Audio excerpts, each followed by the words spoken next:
ఈ గన్ను త్వరలో పేలబోతుంది. కానీ ఎప్పుడు పేలబోతుంది, ఎక్కడ పేలబోతుంది, ఎవరి మీదకు ఆ బుల్లెట్ దూసుకెళ్లబోతుందన్న విషయం మీకు క్లుప్తంగా ఈ కేకే వివరించబోతున్నాడు. నేను మీ కేకే సర్వేస్ అండ్ స్ట్రాటజీస్ జూబ్లీహిల్స్ నియోజకవర్గం గురించి ఏం చెప్పబోతుందని కేవలం 4 లక్షల జూబ్లీహిల్స్ ఓటర్లు మాత్రమే కాదు, 4 కోట్ల తెలంగాణ ప్రజలు, ప్రతి తెలుగువాడు కూడా వెయిట్ చేస్తున్నాడు. కానీ కేకే ఆల్రెడీ ఈ పార్టీ గెలవబోతుందని చెప్పారని, లేదు ఈ పార్టీ గెలవబోతుందని KK surveys and strategies already చెప్పిందని రకరకాల ఛానల్స్ లో రకరకాల విధంగా ఆల్రెడీ ప్రమోట్ చేసుకుంటున్నారు, బ్రాండ్ ని యూజ్ చేసుకుంటున్నారు. ఇవన్నీ పక్కన పెట్టి మనమే ముందుకొచ్చి ఎందుకు చెప్పకూడదు, క్రిస్టల్ క్లియర్ గా కుండ బద్దలు కొట్టినట్టు కేకే సర్వేస్ అండ్ స్ట్రాటజీస్ ఇప్పటి వరకు జూబ్లీహిల్స్ లో నిర్వహించినటువంటి ప్రతి శాంపుల్ ని, ప్రతి డేటాని, ప్రతి కోణంలో అనలైజ్ చేసిన ప్రతి ఇన్ఫర్మేషన్ ని మనం స్టడీ చేసినటువంటి గడిచిన 45 రోజులుగా ప్రతి డేటాని మనం ఎందుకు ప్రజల ముందు పెట్టకూడదని నేనే మీ ముందుకు వచ్చి క్లుప్తంగా వివరించబోతున్నాను. బ్యాక్గ్రౌండ్ తెలియని వాళ్ళకి ఇక్కడ కొద్దిగా 2 మినిట్స్ బ్యాక్గ్రౌండ్ చెప్పేదని ప్రయత్నిస్తాను. గడిచిన 3 సార్లు ఇక్కడ మాగంటి గోపీనాథ్ గారు ఇక్కడ ఎమ్మెల్యేగా కంటిన్యూ అవుతున్నారు. లాస్ట్ ఒక 5-6 నెలల క్రితం ఆయన మరణించడంతో ఇక్కడ బై ఎలక్షన్స్ రావడం జరిగింది. అలాగే లాస్ట్ టైము అజారుద్దీన్ గారు కంటెస్ట్ చేశారు కాంగ్రెస్ నుంచి. దాని ముందర 2 సార్లు నవీన్ యాదవ్ గారు కంటెస్ట్ చేసి ఓడిపోవడం జరిగింది. అలాగే గడిచిన 2 సార్లు బీజేపీ నుంచి మనకు దీపక్ రెడ్డి గారు ఇక్కడ కంటెస్ట్ చేశారు. ఇక్కడ క్యాండిడేట్స్ అనౌన్స్మెంట్ సెంట్రల్ పార్టీస్లో ఉన్న డిలే వాళ్ళకి నెగిటివిటీ అవుతుంటుంది. అలాగే లోకల్ పార్టీకి ఉన్న అడ్వాంటేజ్ ఏంటంటే క్యాండిడేట్ ముందుగా అనౌన్స్ చేయడం వల్ల వాళ్ళు డోర్ టు డోర్ వెళ్ళడానికి, ఎలక్షన్ ఇంజనీరింగ్ ప్లాన్గా చేయడానికి, ఎవరీ బూత్ కవర్ చేయడానికి, స్ట్రాటజికల్గా ప్లాన్ చేసుకోవడానికి మోర్ అడ్వాంటేజ్ ఉంటుంది. సో అలాగే ఇక్కడ ముస్లిం ఓట్ బ్యాంకింగ్ ప్రధానంగా జూబ్లీహిల్స్ నియోజకవర్గంలో మోర్ దెన్ 1,00,000 ఓట్లు ఉంటాయి. కాబట్టి మైనారిటీ ఓట్ బ్యాంక్ ఎట్లా షిఫ్ట్ చేసుకుంటున్నారు, ఎవరు షిఫ్ట్ చేసుకుంటున్నారు, దానికి ఎటువంటి స్ట్రాటజీస్ ప్లాన్ చేసుకుంటున్నారు, ఎక్కడెక్కడ టార్గెట్ చేస్తున్నారు అనేది ప్రధానంగా ఓట్ బ్యాంకింగ్ షిఫ్ట్ అయ్యేదానికి ప్రధాన భూమిక పోషిస్తుంది. అలాగే ఒక క్యాండిడేట్ రైట్ అయినప్పటికీ కూడా ఒక పార్టీ మీద వ్యతిరేకత ఉంటే క్యాండిడేట్ ఎంత మంచి పర్సన్ అయినా, ఎంత రైట్ పర్సన్ అయినా, అది బీఆర్ఎస్ కావచ్చు, కాంగ్రెస్ కావచ్చు, బీజేపీ కావచ్చు, పార్టీ మీద ఉన్న వ్యతిరేకతను కూడా ఆ భారం కంప్లీట్గా క్యాండిడేట్ మీద పడి ఆ క్యాండిడేట్ బలంగా ఉన్నప్పటికీ కూడా దాన్ని పుష్ చేయడానికి చాలా కష్టసాధ్యం అవుతుంది. సో ఇవన్నీ చాలా సమీకరణాలు ఉన్నాయి. మరి ఏ డివిజన్లో ఎలా ఉంది, ఏ బూత్కి ఏ డివిజన్లో ఎక్కువ అడ్వాంటేజ్ పడుతున్నాయి, ఇవన్నీ మనం కూలంకుషంగా డిస్కస్ చేసుకోవాలంటే ఎవ్రీ డివిజన్ అనలిస్ట్ మనకు తెలుసుకోవాలి. చూద్దాం ఎవ్రీ డివిజన్ ఎలా ఉంది, ఏ పార్టీకి అడ్వాంటేజ్ ఉంది, ఏ పార్టీకి డిసడ్వాంటేజ్ ఉంది చూద్దాం ఒక్కొక్కటిగా. బోరబండ ఎవరికి గుదిబండ కాబోతుంది, ఎర్రగడ్డ ఎవరి వైపు ఉంది, అలాగే మనం చూసుకుంటే రెహమత్ నగర్ జెండా ఎవరి వైపు రెపరెపలాడబోతుంది, అలాగే షేక్పేట ముఖ్యంగా ఎవరిని షేక్ చేయబోతుంది, అలాగే శ్రీనగర్ కాలనీ చిన్నదైనప్పటికీ ఎవరి వైపు చూస్తుంది, అలాగే మనకు వెంగళరావు నగర్ యొక్క సెటిలర్స్ ఎటువైపు మొగ్గు చూపుతున్నారు, యూసఫ్ కూడా యూత్ ఏ పక్షాన ఉంది. ఇలా మనం ప్రతి ఒక్కటి క్షుణ్ణంగా తెలుసుకుందాం. బోరబండ నుంచి మనకు యూసఫ్ కూడా వరకు ప్రతి ఒక్క డివిజన్ గురించి క్షుణ్ణంగా మాట్లాడుకుందాం. బోరబండ, మరి బోరబండ ఎవరికి గుదిబండ కాబోతుంది అనేది మనం క్లియర్గా తెలుసుకుందాం. గడిచిన ఎలక్షన్స్లో బీఆర్ఎస్కి 45.2% వస్తే ఈరోజు ఈ క్షణానికి 63.2% అంటే 18% ఓటింగ్ పర్సంటేజ్ ఆధిక్యత ఖచ్చితంగా క్రిస్టల్ క్లియర్గా మనకి ఇక్కడ కనబడుతుంది బీఆర్ఎస్కి. అలాగే మనకు కాంగ్రెస్కి చూసుకుంటే గడిచిన ఎలక్షన్స్లో 34.5% ఉంటే ఈరోజు ఈ క్షణానికి 31.6% అంటే లాస్ట్ పడ్డ ఎలక్షన్స్ కంటే కూడా ఇంకా 2.9% ఎలక్షన్స్లో ఈ క్షణానికి తగ్గేదానికి ఎక్కువ అవకాశం కనబడుతుంది. ఓవరాల్గా బీజేపీ చూసుకుంటే 15.4% ఉంటే ఇప్పుడు ఈ క్షణానికి 5.2% పడిపోతుంది. ఆల్మోస్ట్ 10% డిఫరెన్స్ మనకు కనబడుతుంది ఇక్కడ. సో ఓవరాల్గా బోరబండ పొజిషన్ మనం 3 పార్టీలు పక్కన పెట్టి చూసుకుంటే బీఆర్ఎస్కి 63.2%, కాంగ్రెస్కి 31.6%, అలాగే బీజేపీకి 5.2%. అంటే ఇక్కడ ఖచ్చితంగా 31.6% ఓటింగ్ పర్సంటేజ్ ఆధిక్యత బీఆర్ఎస్కి మనకు క్లియర్గా కనబడుతుంది. బోరబండ గుదిబండ కాంగ్రెస్ వైపు అవుతుంది. బోరబండ జయం అనేది ఖచ్చితంగా బీఆర్ఎస్ వైపు ఉంది. రెహమత్ నగర్ జెండాలు ఎటువైపు రెపరెపలాడుతున్నాయో అనేది ఇప్పుడు మనం చూద్దాం. ఇక్కడ బీఆర్ఎస్ గడిచిన ఎలక్షన్స్లో 44.7% ఉంటే ఇప్పుడు ఈ క్షణానికి 45.6%. అంటే ఆల్మోస్ట్ సేమ్గా ఉంది. లాస్ట్ ఎలక్షన్స్కి ఈ ఎలక్షన్స్కి ఈ ఎలక్షన్కి పెద్ద డిఫరెన్స్ లేదు. దాదాపుగా 0.19% అంటే దాదాపు 1% మాత్రమే డిఫరెన్స్ చూపించబడుతుంది. అదే కాంగ్రెస్కి వచ్చే పనైతే రెహమత్ నగర్లో 35.5% లాస్ట్ ఎలక్షన్స్లో ఉంటే ఈ ఎలక్షన్స్లో 51.1% అంటే ఖచ్చితంగా 15.6% లాస్ట్ ఎలక్షన్స్ కంటే కూడా ఎక్కువ ఈసారి ఓటింగ్ పర్సంటేజ్ ఇంక్రీజింగ్ కనపడుతుంది ఇక్కడ కాంగ్రెస్కి. అలాగే బీజేపీకి వచ్చే పనితే ఇక్కడ లాస్ట్ ఎలక్షన్స్లో 15.3% ఉంటే ఈ ఎలక్షన్స్లో పూర్తిగా 3.3% అంటే దాదాపుగా 12% గడిచిన ఎలక్షన్స్ కంటే పడిపోయి కేవలం ఇక్కడ 3.3% వచ్చింది రెహమత్ నగర్లో బీజేపీకి. సో ఓవరాల్గా ఇప్పుడు రెహమత్ నగర్ చూసుకుంటే బీఆర్ఎస్కి 45.6%, అలాగే కాంగ్రెస్కి 51.1%తో ఖచ్చితంగా Rahmat Nagar half of the percent పైన నాకు వస్తుందని కాంగ్రెస్ కంటాపదంగా క్లారిటీగా క్రిస్టల్ క్లియర్గా ఇక్కడ చెప్పేదానికి అవకాశం ఉంది. ఓటింగ్ పర్సెంట్లో రెహమత్ నగర్ మోర్ దెన్ 0.5% వస్తుందని, అలాగే బీజేపీకి ఇక్కడ కేవలం 3.3% వస్తుంది. అంటే ఓవరాల్గా కాంగ్రెస్కి వచ్చే మార్జిన్ బీఆర్ఎస్ కంటే కూడా మోర్ దెన్ 5% ఇక్కడ మనకు ఖచ్చితంగా క్రిస్టల్ క్లియర్గా కనబడుతుంది. సో ఇది రెహమత్ నగర్ పొజిషన్. శ్రీనగర్ కాలనీ సోమాజిగూడ డివిజన్లో శ్రీనగర్ కాలనీ కూడా దీనికి ఎందుకు వస్తుంది? అన్ని డివిజన్ల కల్లా తక్కువ ఓట్ బ్యాంకింగ్ ఉన్నటువంటి ఈ శ్రీనగర్ కాలనీలో ఎలా ఉందంటే 2023లో దాదాపుగా 44.1% ఉన్నటువంటి బీఆర్ఎస్ ఈరోజు 61.9 అంటే దాదాపుగా 62% ఓటింగ్ పర్సంటేజ్ ఎరిగింది. అంటే దాదాపుగా 17.8% ఓటింగ్ పర్సంటేజ్ మనకు ఇక్కడ ఖచ్చితంగా ఇంక్రీజ్ కనబడుతుంది. అలాగే ఇక్కడ మనం కాంగ్రెస్ చూసుకుంటే 38.2 గడిచిన ఎలక్షన్స్లో ఉంటే ఇప్పుడు శ్రీనగర్ కాలనీలో 33.333 ఇక్కడ కరెంట్ పొజిషన్ కనబడుతుంది. అంటే దాదాపుగా 4.9% అంటే 5% వరకు గడిచిన ఎలక్షన్స్ కంటే కూడా ఓటింగ్ పర్సంటేజ్ ఇక్కడ తగ్గుదల కనబడుతుంది. అలాగే మనకు బీజేపీకి వస్తే ఇక్కడ 14.6% లాస్ట్ టైం 2023లో ఉంటే ఇప్పుడు కరెంట్ పొజిషన్ 4.8% అంటే దాదాపుగా 10% వరకు కోల్పోతుంది ఓటింగ్ పర్సంటేజ్లో బీజేపీ. సో ఇప్పుడు ఓవరాల్గా శ్రీనగర్ కాలనీ చూసుకుంటే బీఆర్ఎస్కి 61.9%, 33.3% కాంగ్రెస్కి, బీజేపీకి 4.8%, అలాగే ఎంఐఎం కంప్లీట్ కాంగ్రెస్ సపోర్ట్ చేస్తుంది కాబట్టి ఇక్కడ 0 కన్సిడర్ చేయడం జరుగుతుంది. అలాగే అదర్స్ 1 to 2% లోపలే ఉంది కాబట్టి అన్ని డివిజన్ లాగా ఇక్కడ కూడా 0 కన్సిడర్ చేస్తున్నాం. సో అంటే ఓవరాల్గా బీఆర్ఎస్కి 28.6% మార్జిన్ ఓటింగ్ పర్సంటేజ్లో ఓన్లీ శ్రీనగర్ కాలనీ వరకు మనకు ఖచ్చితంగా ఇక్కడ మంచి మార్జిన్ కనబడుతుంది. సో ఓవరాల్గా బీఆర్ఎస్కి ఇక్కడ 28.6% మార్జిన్ ఓటింగ్ పర్సంటేజ్లో చిన్నదైనప్పటికీ కూడా దీంట్లో ఎక్కువ మార్జిన్ మనకు చూపించగలుగుతుంది. ఇది సోమాజిగూడ డివిజన్ పొజిషన్. వెంగళరావు నగర్ మొత్తం నియోజకవర్గంలో ఎక్కువ సెటిల్స్ ఉన్నటువంటి నియోజకవర్గం వెంగళరావు నగర్. సో ఇప్పుడు చూద్దాం బీఆర్ఎస్కి గడిచిన ఎలక్షన్స్లో 45.4% వస్తే ఇప్పుడు కరెంట్ పొజిషన్ 46.1% అంటే దాదాపుగా సేమ్గా ఉంది, పెద్ద మార్పు లేదు గడిచిన ఎలక్షన్స్కి ఈ ఎలక్షన్స్కి. అలాగే కాంగ్రెస్ తీసుకుంటే మనం 36.5% లాస్ట్ టైం వస్తే ఈసారి బాగా పెంచుకుంటుంది, దాదాపుగా 48.5% ఓటింగ్ పర్సంటేజ్ వచ్చేదానికి అవకాశం ఉంది. అంటే దాదాపుగా 12% ఇంక్రీజ్ ఉంది గడిచిన ఎలక్షన్స్తో కంపేర్ చేసుకుంటే. ఓవరాల్గా మనం చూసుకుంటే బీఆర్ఎస్కి ఇక్కడ 46.1% ఉంటే కాంగ్రెస్కి 48.5% ఉంది, అలాగే బీజేపీకి ఇక్కడ 5.5% ఉంది. సో ఇక్కడ ఖచ్చితంగా దాదాపుగా 2% ఓట్ బ్యాంకింగ్ మార్జిన్తో అడ్వాంటేజ్తో కాంగ్రెస్ ముందంజలో ఉంది. ఓవరాల్గా వెంగళరావు నగర్ సెటిల్స్ ఎక్కువగా ఉన్నటువంటి డివిజన్ ఇది మొత్తం నియోజకవర్గంలో. సో వెంగళరావు నగర్లో మనకు ఖచ్చితంగా 48.5%తో ఇప్పటికైతే కాంగ్రెస్ అడ్వాంటేజ్లో ముందంజలో ఉందని మనం ఖచ్చితంగా చెప్పుకోవచ్చు. ఇప్పుడు మనం చూద్దాం ఎర్రగడ్డ ఎవరి వైపు ఉందనేది క్రిస్టల్ క్లియర్గా మనం 1 by 1 తెలుసుకుందాం. గడిచిన ఎలక్షన్స్లో బీఆర్ఎస్కి ఇక్కడ 45.8% అంటే 2023లో 45.8% ఉంటే ఇప్పుడు 61.6% అంటే 15.8% క్రిస్టల్ క్లియర్గా ఆధిక్యత కనపడుతుంది. గడిచిన ఎలక్షన్స్ కంటే కూడా ఇంకా మెరుగ్గా ఇక్కడ బీఆర్ఎస్ మనకు చూడగలుగుతున్నాం. అలాగే మనకు ఎర్రగడ్డలో కాంగ్రెస్ పరిస్థితికి వస్తే 2023లో 32.4% ఉంటే ఇప్పుడు కరెంట్ పొజిషన్ 31.7% అంటే చిన్న డిఫరెన్స్తో మాత్రమే ఉంది. 0.7%తో గడిచిన ఎలక్షన్స్ కంటే తగ్గుదల కనపడుతుంది కాంగ్రెస్ పార్టీకి. అలాగే ఇక్కడ మనం బీజేపీకి వస్తే 14.3% 2023లో ఉంటే దాంట్లో సగం భాగం పడిపోయింది, ఆల్మోస్ట్ 6.7% అంటే 7.6% తగ్గుదల కనపడి ఇప్పుడు కేవలం 6.7% మాత్రమే ఉంది. ఓవరాల్గా చూసుకుంటే ఎర్రగడ్డలో కంప్లీట్గా ఇప్పటి పొజిషన్ 61.6% బీఆర్ఎస్కి ఉంటే 31.7% కాంగ్రెస్కి ఉంది. అలాగే బీజేపీకి 6.7% ఉంది. ఎంఐఎం కంప్లీట్గా కాంగ్రెస్ సపోర్ట్ చేస్తుంది కాబట్టి అది 0గా చేశాం.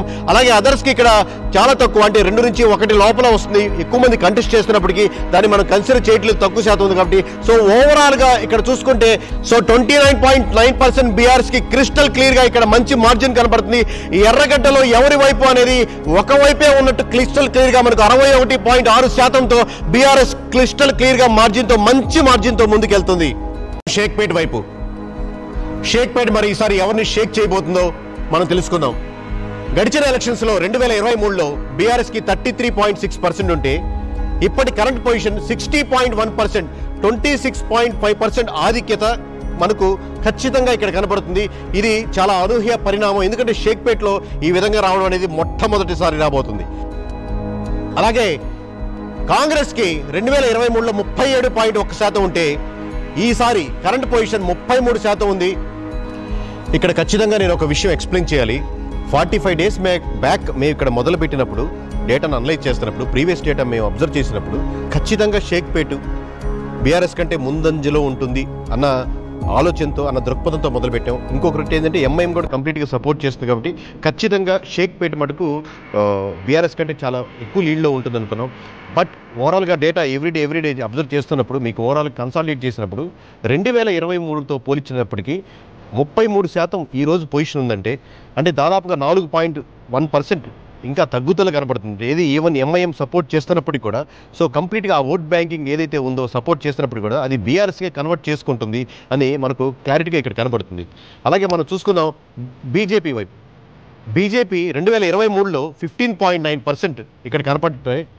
కరెంట్ పొజిషన్ 6.9%, అంటే దాదాపుగా పోయినసారి పడ్డ దాంట్లో సగం భాగం ఓట్ బ్యాంకింగ్ ఇక్కడ కోల్పోతుంది. 9% ఓట్ బ్యాంకింగ్ ఇక్కడ కోల్పోయి అది కేవలం ఇప్పుడు 6.9% ఉంది.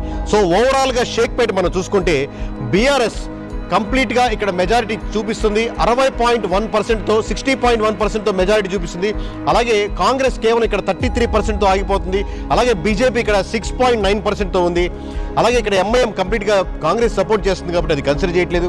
అలాగే అదర్స్కి ఇక్కడ 1 to 2% మాత్రం లోపలే ఉంటుంది కాబట్టి అది కూడా మనం కన్సిడర్ చేయట్లేదు.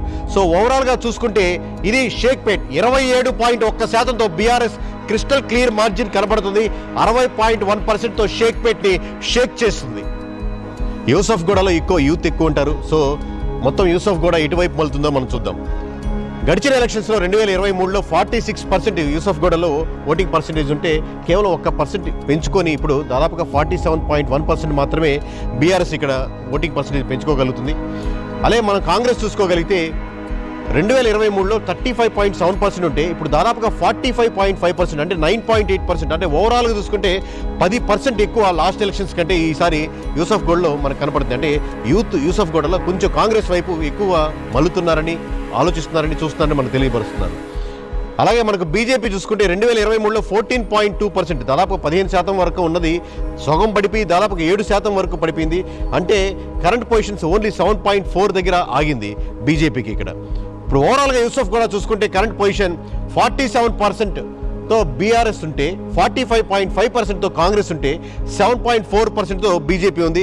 ఇక్కడ ఎంఐఎం కాంగ్రెస్ సపోర్ట్ చేస్తుంది కాబట్టి అన్ని డివిజన్ లాగా ఇక్కడ మనం కన్సిడర్ చేయట్లేదు. అలాగే అదర్స్ కూడా 1 or 2% లోపలే ఉంటుంది కాబట్టి యథావిధంగా మనం కన్సిడర్ చేయట్లేదు. కానీ ఓవరాల్ చూసుకుంటే నువ్వా నేనా పోటీగా ఉంది ఇక్కడ. కేవలం ఈ రోజు ఈ క్షణానికి 1.6% బీఆర్ఎస్ మార్జిన్తో ఉన్నప్పటికీ అది 1% అటు ఇటుగా మారచ్చు. సో మొత్తం యూసఫ్గూడ మటుకు ప్రతిరోజు 1% పైకి కిందగా మనకు ఎవ్రీడే డేటా మారుతుంది. యూసఫ్గూడ మటుకు నువ్వా నేనా అన్నట్టుగా ఉంది BRS versus Congress position. So ఇప్పటి వరకు ఇది అండి 7 డివిజన్లు చూసాం. 7 డివిజన్లో గడిచిన ఓట్ బ్యాంకింగ్ ఎలా ఉంది, ఈరోజు ఈ క్షణానికి ఇప్పటి వరకు ఎలా ఉంది ఓట్ బ్యాంకింగ్ అనేది మీకు క్షుణ్ణంగా ఎక్స్ప్లెయిన్ చేయడం జరిగింది. ఇది ఒక్కరోజు 2 రోజులు చేసింది కాదు. గడిచిన 45 రోజులుగా మేము ఎవ్రీ డివిజన్లో క్రిస్టల్ క్లియర్గా అబ్జర్వ్ చేస్తూ క్షుణ్ణంగా ప్రతి క్యాస్ట్ని, ప్రతి కమ్యూనిటీని, ప్రతి వర్గాన్ని టచ్ చేస్తూ దాన్ని మనం శాంప్లింగ్ విధానంలో చూస్తూ అబ్జర్వ్ చేస్తూ ఉన్న మీ డేటా. ఎందుకు మరి కొన్ని డివిజన్స్లో మీకు చాలా డిఫరెన్స్ కనపడుతుంది అనేది మీకు ఒక డౌట్. రెండవది ఎంఐఎం కంప్లీట్గా కాంగ్రెస్ సపోర్ట్ చేస్తుంది కదా, అంటే కంప్లీట్గా ముస్లిం ఓట్ బ్యాంకింగ్ కంప్లీట్గా టర్న్ అవ్వట్లేదా? ఇలా ఎన్నో డౌట్స్ మీకు చూడంగానే మీకు రావచ్చు. లేదా మాగంటి సునీత గారిని చూసి ఓట్లు పడుతున్నాయా కొన్ని డివిజన్లో, లేదా నవీన్ యాదవ్ గారిని చూసి ఓట్లు పడుతున్నాయా కొన్ని డివిజన్లో అనేది ఉంటాయి. ఓవరాల్గా చూస్తుంటే ఒక్కొక్క డివిజన్కి ఒక్కొక్క కథ, ఒక్కొక్క హిస్టరీ ఉంది. ఓవరాల్గా ఎంఐఎం కంప్లీట్గా కాంగ్రెస్ సపోర్ట్ చేస్తున్నప్పటికీ కూడా ఓవరాల్గా ముస్లిమ్స్ అంటే మైనారిటీ వర్గంలో ఇక్కడ ప్రధానంగా మోర్ దాన్ 1,00,000 ఓట్లు ఉన్నటువంటి ముస్లిమ్స్ వర్గాల్లో ఎక్కువ శాతం బీఆర్ఎస్కి షిఫ్ట్ అవుతున్నారు. మోర్ దెన్ 50% అనేది మీకు డీటెయిల్స్కి చూపిస్తాం ఎంత పర్సెంట్ అనేది. బట్ ఓవరాల్గా మోర్ దెన్ 50% బీఆర్ఎస్కి షిఫ్ట్ అవుతున్నారు. అంటే ఇంతకుముందు కాంగ్రెస్కో లేదా ఎంఐఎంకో స్ట్రాంగ్గా నిలబడ్డ కమ్యూనిటీస్కు ఒకటి షిఫ్ట్ అవడం ఒకటి కారణం. రెండవది కొన్ని డివిజన్స్లో ఖచ్చితంగా కాంగ్రెస్ ఎందుకు బలంగా కనపడుతుందంటే ఫర్ ఎగ్జాంపుల్ మీకు రెహమత్ నగర్ కానీ యూసఫ్ గూడ కానీ స్ట్రాంగ్గా హోల్డ్ చేసుకోగలుగుతుంది. దానికంటే ఇంతకుముందు కంటే ముందుకు వెళ్ళగలుగుతుంది. అక్కడ ఉన్నటువంటి క్యాండిడేట్స్ సపోర్ట్ చేయడం కానీ కార్పొరేటర్స్ కానీ సపోర్ట్ చేయడము లేదా క్యాండిడేట్ నవీన్ యాదవ్ గారికి కంప్లీట్గా అక్కడ పట్టు సాధించడము లేక అక్కడ ఉన్నటువంటి యూత్ నవీన్ యాదవ్ గారికి సపోర్ట్ చేయడము లేదా కాంగ్రెస్కి అక్కడ మద్దతు పెరగడము ఇలా ఒక్కొక్క డివిజన్లో ఉంది. అలాగే కొన్ని డివిజన్స్లో కంప్లీట్గా మనకు బీఆర్ఎస్ ముందుండడానికి పలు కారణాలు ఉన్నాయి. ఇందాక చెప్పినట్టు షేక్పేట్ ఫర్ ఎగ్జాంపుల్ తీసుకుంటే ముస్లిమ్స్ ఎక్కువగా షేక్పేట్లో కన్వర్ట్ అవడానికి బీఆర్ఎస్ ముందంజలో ఉండడానికి ఎక్కువ దోహదపడుతుంది. ఈ విధంగా ఒక్కొక్క డివిజన్లో ఒక్కొక్క కారణాలుగా డిఫరెంట్గా ఉంటున్నాయి. అలాగే సెటిలర్స్లో చూసుకుంటే ఇంకా మిక్స్డ్ ఒపీనియన్స్ ఉండడం వల్ల ఇంకొద్దిగా అక్కడ ముందుకి వెనక్కి ఉంది డేటా. సో ఒక్కొక్క డివిజన్కి ఒక్కొక్క కారణాలు ఉన్నాయి. కానీ ఓవరాల్గా చూసుకుంటే అలాగే at the same time Gopinath గారు 3 సార్లు ఇక్కడ కంటిన్యూస్గా గెలవడంతో చాలామందితో పర్సనల్గా ఉన్న ర్యాపో కానీ ఇంకోటి కంపారిటివ్లీ కాంగ్రెస్ క్యాండిడేట్తో పోలిస్తే 1 మంత్ ముందే ఇక్కడ ప్రచారంలో ముందుకెళ్ళడం ఇక్కడ కాంగ్రెస్ చేసిన మిస్టేక్ ఏముందో నవీన్ యాదవ్ గారు రైట్ పర్సన్ అప్పటికి కూడా డిలే చేయడం వల్ల చాలా ఓట్ బ్యాంకింగ్ కోల్పోయింది. అలాగే కాంగ్రెస్ ఇవ్వని పథకాలు కోల్పోయినటువంటి ఓట్ బ్యాంకింగ్ కంప్లీట్గా బీఆర్ఎస్కి టర్న్ అవుతుంది. మీకు లాస్ట్ ఎలక్షన్స్ చూసుకుంటే 2023లో ఖచ్చితంగా రేవంత్ రెడ్డి గారి గెలుపా లేదా కాంగ్రెస్ గెలుపా అంటే లేదు, ఖచ్చితంగా అది బీఆర్ఎస్ ఫెయిల్యూర్ అని చెప్పొచ్చు. ఎందుకంటే బీఆర్ఎస్ నుంచి షిఫ్ట్ అయిన ఓట్ బ్యాంకింగ్ మాత్రమే కాంగ్రెస్ విజయానికి దోహదపడింది. అలాగే ఈరోజు జూబ్లీ హిల్స్లో మీరు చూస్తున్న గెలుపోట్ల డిఫరెన్స్లో ఇంత డిఫరెన్స్ ఎందుకు రాబోతుంది, ఇన్ని డివిజన్లు ఎందుకు మార్పు వస్తుంది, ఇది కంప్లీట్గా బీఆర్ఎస్ గెలుపా అంటే ఇది కంప్లీట్గా కాంగ్రెస్ యొక్క ఫెయిల్యూరు లేదా గవర్నమెంట్ యొక్క ఫెయిల్యూర్లో ఓవరాల్గా దాని యొక్క షిఫ్టింగ్ ఓట్ బ్యాంకింగ్ బీఆర్ఎస్కి షిఫ్ట్ అవుతుంది. ఇలా ఒక్కొక్క డివిజన్కి ఒక్కొక్క స్టోరీ ఉంది, ఒక్కొక్క రీజన్స్ ఉన్నాయి, ఒక్కొక్క క్యాస్ట్కి ఒక్కొక్క రిలీజన్కి వెనకాల ఒక్కొక్క స్టోరీ ఉన్నాయి. ఓవరాల్ ఓట్ బ్యాంకింగ్ వెనకాల డిఫరెంట్ స్టోరీ ఉన్నాయి. ఇది ప్రతి డివిజన్కి, ప్రతి వర్గానికి, ప్రతి కులానికి, ప్రతి మతానికి, ప్రతి సెక్షన్కి మారిపోతున్నాయి. సో ఓవరాల్గా చూసుకుంటే ఇప్పుడు మొత్తం మీద జూబ్లీ హిల్స్ నియోజకవర్గం గ్రాఫ్ ఎలా ఉంది, మేము గడిచిన అబ్జర్వ్ చేసిన ప్రతి డేటా అంటే 18వ తారీఖు సెప్టెంబర్ మీకు అబ్జర్వ్ చేస్తుంది, దాని ముందు నుంచి చేస్తున్నప్పుడు కూడా మీకు ఎగ్జాక్ట్ డేటా అనేది ఇప్పుడు సీక్వెన్షియల్గా మేము ఏ డేటా అబ్జర్వ్ చేస్తున్నాం అనేది మీకు తేటతెల్లంగా మీ ముందు వివరించడానికి నేను ప్రయత్నిస్తాను. సో ఇప్పుడు ఓవరాల్గా గ్రాఫ్ చూద్దాం. మీకు జూబ్లీ హిల్స్ నియోజకవర్గంలో డేటాను కవర్ చేస్తే మీకు అర్థం అవుతుంది క్రిస్టల్ క్లియర్గా. 18వ తారీఖు సెప్టెంబర్ నుంచి ఇప్పటి వరకు డేటా ఎలా ఉంది, కాంగ్రెస్ గ్రాఫ్ ఎలా ఉంది, బీఆర్ఎస్ గ్రాఫ్ ఎలా ఉంది అనేది మీకు స్పష్టంగా తెలుస్తుంది. ఇది ప్రతి ఒక్క పాయింట్ని రోలింగ్ 7 days అంటారు. అంటే ముందు జరిగినటువంటి 7 రోజుల్ని కన్సాలిడేట్ చేసుకొని అప్పటి శాంపుల్ని మనం యావరేజ్ తీసుకుంటాం. లేదు సింపుల్గా అర్థమయ్యే భాషలో చెప్పాలంటే ఏ రోజుకి ఆ రోజు మీకు అర్థమయ్యే భాషలో తీసుకోవచ్చు. ఇలా చూసుకుంటే ఇప్పుడు మీకు చూడండి 23వ తారీఖు సెప్టెంబర్ పైకి లేచింది బీఆర్ఎస్, అలా 55%, 58%, 59% వెళ్ళింది. మళ్ళీ ఎప్పుడైతే నవీన్ యాదవ్ గారు టికెట్ అనౌన్స్ చేశారు కాంగ్రెస్ తరపు నుంచి, అక్కడ మీకు క్లోజ్గా మార్జిన్ ఇప్పుడు చూడండి క్లోజ్గా వచ్చింది, అలాగే దగ్గరగా తీసుకొచ్చింది. ఆ టైంలో అన్స్టేబిలిటీ కనపడింది, దగ్గరికి వచ్చింది. కానీ మళ్ళీ గడిచిన 15వ తారీఖు, 16వ తారీఖు, 17వ తారీఖు, 18, 21, 22, 23, 30 తారీఖు వచ్చేసరికి అంటే మనం ఇప్పుడు రికార్డ్ చేస్తున్న సమయంకి వచ్చేసరికి కరెక్ట్గా దాదాపుగా 17% డిఫరెన్స్ ఉంది. అంటే 37.8 కాంగ్రెస్ ఉంటే 55.2% దాదాపుగా బీఆర్ఎస్ ఉంది. అంటే దాదాపుగా 17-18% మీకు కనపడుతున్నప్పుడు చాలా హ్యూజ్ డిఫరెన్స్ అనమాట. మీకు కంపారిటివ్లీ బీజేపీ మధ్యలో క్యాండిడేట్ అనౌన్స్ చేసినప్పుడు కొద్దిగా పెరిగింది, దాదాపుగా 7%కి వచ్చింది. ఎంఐఎం ఇప్పుడు కన్సిడర్ చేయట్లేదు, ఎందుకంటే కంప్లీట్ కాంగ్రెస్ సపోర్ట్ చేస్తుంది కాబట్టి 17-18% ఇది వెరీ హ్యూజ్ పర్సెంటేజ్. ఇక్కడ 2 ఫ్యాక్టర్స్ మనం కన్సిడర్ చేయొచ్చు. ఒకటి గవర్నమెంట్లో ఉంది కదా, గవర్నమెంట్ అడ్మినిస్ట్రేషన్ పరంగా కానీ రకరకాల విధాలుగా దానికి ఫోర్స్ చేయడానికి కానీ దానికి అడ్వాంటేజ్ ఎక్కువ ఉంటుంది. కరెక్టే 100%. సో 3-4% లేదా 3-5% గవర్నమెంట్లో ఉన్న ఏ పార్టీకైనా ఒక యాడ్ అడ్వాంటేజ్ ఉంటుంది, ఆ 3% పుల్ చేయొచ్చు. At the same time other angle ఏంటంటే ఎనీ సర్వే నాట్ ఓన్లీ ఇక్కడండి, ఇండియాలో ఎక్కడ చేసినా మీకు అపోజిషన్ వాళ్ళకి, ఓడిపోతున్న వాళ్ళకి లేదా ఓడిపోయిన ఉన్న వాళ్ళకి దాదాపుగా 50% ఉంది అంటే దాదాపు అది 55% రియాలిటీ అనమాట. అంటే రియాలిటీలో ఉన్నదానికంటే కూడా తక్కువ చెప్తారు. ఎందుకంటే అపోజిషన్లో ఓడిపోయిన ఉన్న వాళ్ళకి మేము ఖచ్చితంగా ఆ పార్టీకి ఓటేస్తాం అని చెప్పిన దానికి డిఫరెన్స్ ఉంటుంది. సో మనకి యాక్చువల్లీ కనపడుతున్న దానికంటే ఇంకా ఎక్కువ ఉండొచ్చు. బట్ రేపు పొద్దున ఎలక్షన్స్ జరిగే దాంట్లో కాంగ్రెస్కున్న అడ్వాంటేజ్ బీఆర్ఎస్కి ఉండదు కాబట్టి అది తగ్గచ్చు. సో ఇక్కడ ఈ కాంగ్రెస్ పెంచుకునే 4%, బీఆర్ఎస్ కనపడిన 4%, ఈ రెండు సమానం అయిపోయి దాదాపుగా ఒక 2-3% ఇదే పర్సెంటేజ్లో రేపు పొద్దున ఆగేదానికి స్కోప్ ఉంది. ఈ రోజు వరకు చూసుకుంటే 17-18% డిఫరెన్స్ ఉందంటే ఇది హ్యూజ్ పర్సెంట్. దీన్ని తిప్పి మలచాలంటే దాదాపుగా అసాధ్యంలాగే ఉంటుంది. 17-18% కనపడుతుందంటే ఈ రోజుకి ఖచ్చితంగా జూబ్లీహిల్స్లో గెలిచేదానికి బీఆర్ఎస్కే 100% స్కోప్ ఉంటుంది. ఈ క్షణానికి మనకు ఈ డేటా ఇలాగే కనపడే ఇదే ఫ్లో కొనసాగితే మటుకు ఆల్మోస్ట్ ఇంపాసిబుల్ కేసు ఇది రివర్స్ అవ్వడం.